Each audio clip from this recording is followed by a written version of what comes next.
ఉన్నారు దేశంలో. అయినప్పటికీ కూడా ఆయన కరోనాను కూడా లెక్క చేయకుండా మొత్తం సంవత్సరం పాటు జరిగిన రైతు ఉద్యమంలో ఆయన అసలు ఎవరు వచ్చినా రాకపోయినా ఖచ్చితంగా ఆయన మాత్రం అన్ని ఉద్యమాల్లో అన్ని కార్యక్రమాల్లో ఈవెన్ ఢిల్లీ నగరానికి కూడా పోయి ఆ రైతు ఉద్యమానికి మద్దతుగా సంఘీభావం ప్రకటించి తర్వాత కూడా అన్నుపెరగని విధంగా అన్ని రకాల ప్రజా వ్యతిరేకమైన తీసుకొచ్చిన ప్రభుత్వ విధానాలకు వ్యతిరేకంగా ప్రజల పక్షాన పేద ప్రజల పక్షాన పేద రైతుల పక్షాన నిలబడి ఆయన పోరాడుతూ ఈ రోజు మనందరికీ ఒక వెన్నెముకగా ఆయన ఈ రోజు నిలబడి ఉన్నారు. నా పేరు లలిత.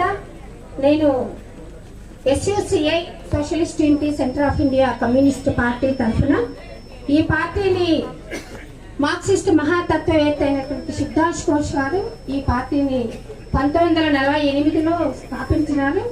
ఆ పార్టీ తరఫున నేను మీ చేస్తున్నటువంటి ఉద్యమానికి సంఘీభావం ప్రకటించడానికి ఈ ఉద్యమంలో మా శక్తి మేరకు మేము దీంట్లో పాల్గొంటామని మీ అందరికీ హామీనిస్తూ ఒక్క మాట చెప్పాలనుకుంటున్నాను.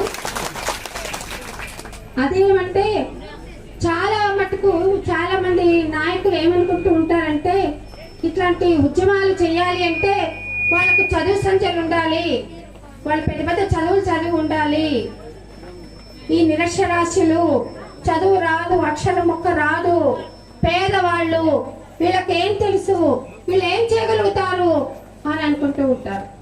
కానీ ఇంతకుముందు మన కామ్రేడ్ చెప్పినట్టు అల్లూరు సీతారామరాజు వర్ధంతి పోయిన సంవత్సరం మే 7న ముగిసింది.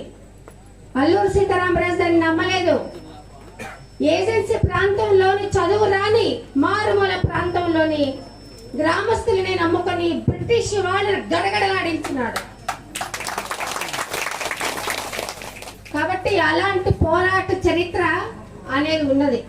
కాబట్టి ఈరోజు చదువు సంచలు కాదు, అయితే తప్పకుండా మనకు జ్ఞానం కావాల్సిందే. ఖచ్చితంగా మళ్ళీ మాకు ఏమి అమాయకంగా ఉంటాం, అజ్ఞానంలో ఉంటామంటే అది కుదరదు. మనకు జ్ఞానం కావాలి. అయితే ఆ జ్ఞానం ఏంటి, మనకు ఎవరు మిత్రులు ఎవరు మన శత్రువులు అన్న విషయాన్ని మనం అర్థం చేసుకోగలిగిన జ్ఞానం అనేది మనకు ఖచ్చితంగా కావాల్సి ఉంటుంది. దానికోసం మనము అలసట లేకుండా దానికోసం మనం కృషి చేయవలసి ఉంటుంది. కాబట్టి ఖచ్చితంగా ఇంతకుముందు మీ నాయకుడు మాట్లాడిన తర్వాత చాలా ఆశ్చర్యమైంది. గిరిజన ప్రాంతంలో ఇక్కడ చేసే ప్రజల పోరాటాలు నుంచి మేము కూడా నేర్చుకోవాల్సింది ఎంతో ఉందనిపించింది. ఖచ్చితంగా ఈ ఉద్యమంలో మీరు విజయవంతం అవుతారని నేను భావిస్తూ ఈ ఉద్యమానికి మేము మద్దతుగా